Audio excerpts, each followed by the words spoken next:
本人係香港武當山道家氣功學會嘅會長黃元來，師承係武當山祝華英通儒道人門下授於元字輩。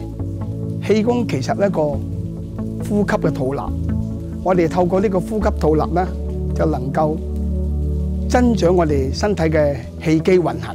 呢個氣機就係我哋血氣行得快。行得快就能夠令到我哋身體裏面嘅疾病減少。我哋每朝早能夠掌握把握時間，揾半個鐘頭或者1個鐘頭裏面嚟練功，能夠令到我哋氣血運行得暢通無阻，我哋嘅疾病就一路咁減少。每朝早持之恆久，我哋應該就唔會有病。呢個就係我哋嘅理念同埋我哋嘅效益。同時希望將氣功發揚光大，去到全世界，人人都能夠身體健康，呢個就係我哋嘅理念。同時我希望大家都能夠及早認識氣功。